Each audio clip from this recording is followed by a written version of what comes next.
All right, so I ended my second talk yesterday with the claim that retirement is not a biblical concept. And I didn't see too many off color looks when I said that, but I can imagine how many of you must have felt. But it's unavoidably true. Scripture never promotes the worldly invented view of retirement, pensions, IRAs, and the like. It promotes continual work from a right understanding of rest, which we went over. Now, obviously, as we get older, we can't work physically as easily as we could when we were younger. So don't mistakenly understand. I'm not saying when I refer to work, I don't want you to automatically associate that word with physical labor. And if you have a retirement fund, great.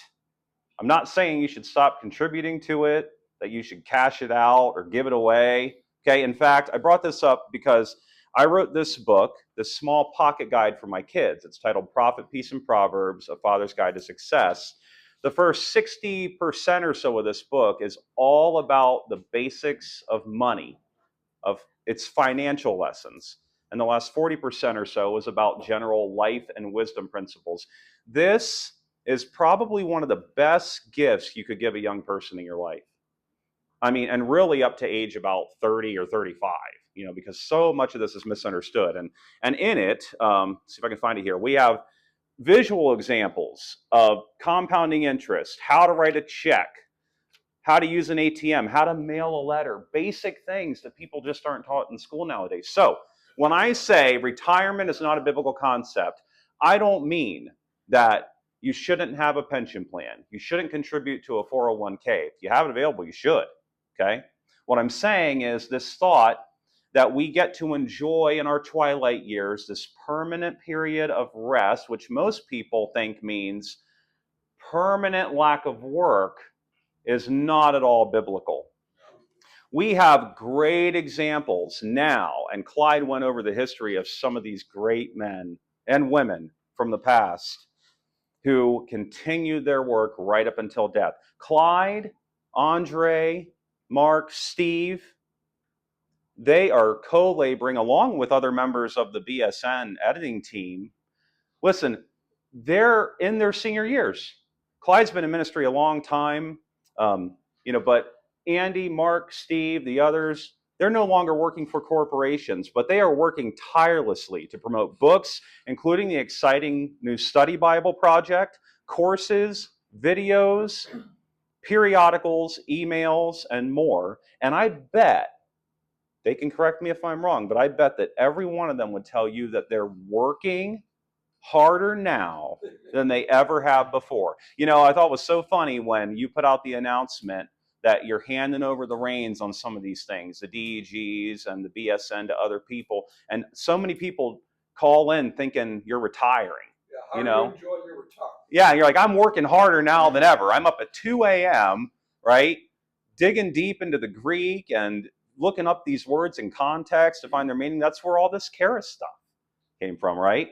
So life, again, we've reiterated this theme several times throughout this conference. This life is a training ground, a boot camp for our future rulership, during which time we're going to be working incredibly hard and with immense authority to aid in reconciling all things, celestial beings, which are much, much more vast than people, back to the Father. And again, we need to be thinking in the context of rest. Since Eden, rest is equated with restoration, right?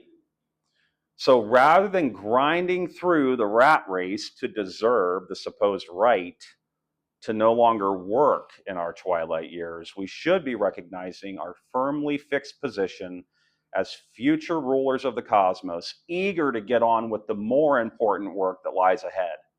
This is especially true when it comes to promoting God's truths. And the work we do now, it's merely the beginning. In fact, we could think of this life as 0.1% of the iceberg, and our future is 99.9%. So don't get too comfortable. Don't get too relaxed, right? Again, we don't work for rest. We work from rest. We haven't fully experienced the manifestation of that reality quite yet. We live in a hectic, chaotic world. We are required to work hard a lot of the time, but we have to have a right understanding of this. All the stuff we talked about yesterday, right? We're firmly placed. We're securely settled. Opposition is subdued. We are like kings surveying our kingdom, right? And we're aligned with the King of Kings, with our head being the God of gods, right? So we can think of it this way, and this is worth jotting down. If you have a pen, remember this phrase, because again, rest and fear are much more linked than we think. Fear entered when humanity ran from God. Love removes fear, kicks it out, casts it aside when God runs toward humanity. Okay? I'm going to say that again. Fear entered when humanity ran from God. Love removes fear when God runs to humanity. So here's an analogy I love. If you're flying on a plane, excuse me, Mark and Nathan, an aircraft, okay, and you don't trust the pilot, your posture is going to be what? The entire flight? Tense, right? You're going to be sitting up straight, white-knuckling the armrest, probably shivering, scared to death that the plane's going to crash, you're going to die. You don't trust the pilot. But what if you do trust the pilot? What if you're a frequent flyer? It's kind of like what we are, right, as believers. We're a frequent flyer with Dad. Well, you're going to relax. You're going to recline your seat, put on some music or a movie, take a nap, maybe enjoy a couple snacks. You're going to be that way the entire flight because you trust the pilot. And guess what? Here's the kicker. Your posture has nothing to do with the flight or with the pilot, right? The plane's still flying exactly the same. The pilot isn't influenced one little bit by what you do. But what is completely different is your experience of the journey. Your experience of that journey is either going to be riddled with fear, causing the journey to be a miserable one when it didn't need to be, right? But if your posture is trust, faith, not fear that stems from faithlessness, but trust, total trust in a sovereign, all-loving, and all-good. That word is crucial, by the way, right? God is not just sovereign, perfect, good, loving. I mean, I threw good in there, but he's good and he's happy, right? We need to remember that. Okay, so knowing who our pilot is completely changes our posture. Now, I want to talk more about fear and some of the things that tend us to have, for us to have crippling fear in our lives really every day and how we can overcome these things. And what's so important to understand here with these lessons is it helps us to see and treat others completely differently when we recognize this. Here are some common things that most people have fear of. Within the religious system, what's the driving force that leads to fear? The driving teaching of demons, of doctrines that are belittling of God. What is it? Hell, right? It's so hard for people, even when they start to see it, because they fear, well, what if this teaching's wrong?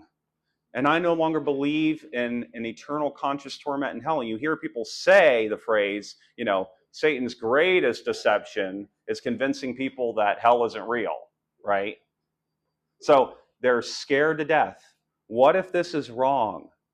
So it makes them really reluctant to fully embrace it, even after they see it, because they've grown up their entire lives with fear and guilt-ridden religious teaching and ritual that makes them feel really as though they're part of a cult and they're brainwashed, right? It's so hard to escape that. But love says that God is the Savior of all and you have nothing to fear. How freeing is that? What's another thing we fear all the time? What other people think of us. And you know what? First of all, Paul said, it is least trifle to me to be judged by any man, but only by God. Most of us don't feel that way, right? If we're being honest, we care a lot what other people think. And you know what? We talked yesterday about how the people we're closest to are often the ones we, of course, naturally care about most, how they view us, right? Like, I want my wife to view me well. I want my kids to respect me, look up to me, view me well, and know that I love them. But ultimately, even then, there's no room for fear. Doesn't matter what other people think of us, only what God does. And we have that right alignment when we're yoked with Christ and with the Father. All that comes into proper perspective. We fear becoming destitute, right? Losing a job, being homeless, doing without. And it's easy to look at the material things other people have and to become very jealous of that. And again, it's all rooted in fear rather than trusting that God's going to provide. You know what? Even if you end up homeless and jobless, God's going to provide. You know, one of the only things I can remember that a pastor I had years ago ever said to me that really stuck with me and was great advice. You know, we were talking and I can't remember what all even led up to this, but he made a comment to me and I said, you know, by your logic, as long as I'm not dead, everything's fine. And he goes, yep. And that's always stuck with me because you know what? It's true, right? But it all boils down to trust. We fear being hurt physically or emotionally. And again, that causes us to put up walls, right? To cut off other people, to become antisocial. And you know what? It's okay for any of us to occasionally need some alone time and some downtime. But when your MO is I'm avoiding people at all costs, that's not okay. You know why it's not okay? Because it violates love. It's contrary to what God tells us. And we're told to not forsake assembly, right? And I'm so glad you're all here. And anyone who couldn't make it, that's completely fine. There are plenty of people who wanted to be here and for no fault of their own just couldn't be here. We feel fear failing as a spouse, a parent, a friend, a worker, in all kinds of ways, right?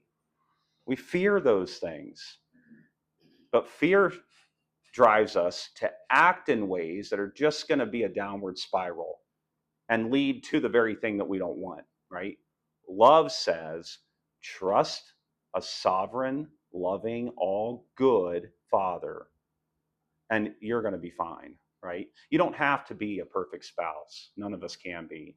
You don't have to be a perfect parent. You don't have to be a perfect business owner or employee to be fine. We fear being unloved or abandoned, especially if it's happened to us before. But God's love says, I'm still here. You know, Clyde talks about how loving his dad was, and I've heard him say many times, he's the greatest man he's ever known. And I've known many people who never even knew their real parents or had abusive parents. But when you have a realization of God, you know what? When you haven't had a great parent, that contrast is all the better, right? So you're not at a disadvantage if you didn't have a loving set of parents, okay? None of that should cause you to have guilt or future fear. We fear stress and exhaustion, mostly because, again, we don't have a right understanding of rest, what rest really means. And this is tricky. I get that. I'm talking about the several words that are construed in some form as rest and what they mean. And I think we get that. But I'm talking about working from rest rather than for it. I mentioned yesterday that working for rest produces slavery and working from rest produces what? You remember what I said? Stewardship, right? Proper care for what God's given us and put us in charge of. Again, it's part of our training ground in this life. So I actually didn't need quite as much time as I thought I would, it turns out. But you see how fear has no place in our lives. And when I say no place, I mean no, capital N-O, no place whatsoever. Fight or flight's going to kick in, right? Phil and I were talking yesterday. He said, the talk on fear was so helpful to me. And he said a couple years ago at a conference, he said, I was nervous, like scared to get up and speak and give a testimony. He said, but I felt compelled to. He said, I had to take a stand for Christ. And I said, I'm sure you didn't regret it. And he said, not at all. I'm so glad that I overcame the fear, right? And did it. And that's the key. The key is not, we're going to have some occasional fear. The key is having a right understanding of that from a correct realization of God's sovereignty and everything that He's promised us and living that out. Do we get that? Yes. When I say fear has no place, I mean when we get scared, when we have that right understanding, we instantly calm down. We're instantly at peace. Every single thing that happens in our lives is filtered through that decision.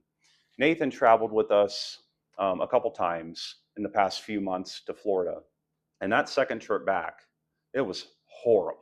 I mean, it was like, it couldn't have been worse. We got delayed and delayed some more and late in the night. And then our plane's about to land in State College. And like, I don't know, 10, 20 feet off the runway or something, we pull back up and, he took another flight. We get rerouted to Harrisburg. And, and at this point, it's like 2 a.m. And I'm going, oh, God, how could this possibly be for our good? So I'm frustrated. I'm not scared. Like, I know we're going to make it home, right? Now the flight in the blizzard conditions and everything, and knowing how icy the runway is, that can be a little scary. But I'm thinking, okay, we're rerouted. We're more than 2 hours away from home. We were supposed to be home like 12 hours ago, right? I don't know why in the world the pilot rerouted and then didn't even announce for like 10 minutes afterwards what had happened. And we're on this tiny little plane, and then one of Nathan's coworkers, this is like a messenger, and it's all is of God. He came and he drove. He was at State College waiting on us because that was already a reroute. Then he came, he drove all the way there and like 2 inches of thick ice on the road, picked us up, brought us back just out of the goodness of his heart. Nathan got rerouted and Naomi drove him back. And you know what? My conversation on that car ride with Brian, his coworker, on the way home was one of the best conversations I've had probably in years. And it's like, okay, And now I look back and it was frustrating, but I go, what an amazing story that was. So, Paul says in Philippians 2 to work out our salvation because it's a process like we went over. And here's what I want to encourage you with. This is a process, overcoming fear, being rooted and grounded in God's truths and peace, right? It's a process. We're not going to get there perfectly tomorrow. So work it out. When things come up, don't beat yourself up if you get scared from time to time, but just think, I need to take a breath. I need to remember who's in control, and my fear, I'm going to instantly squash it. I'm going to redirect that, right, to being productive and not into full rest mode, but peace, getting back to the important work that lies ahead. So my charge to you, I'll end with this: be fearless, period.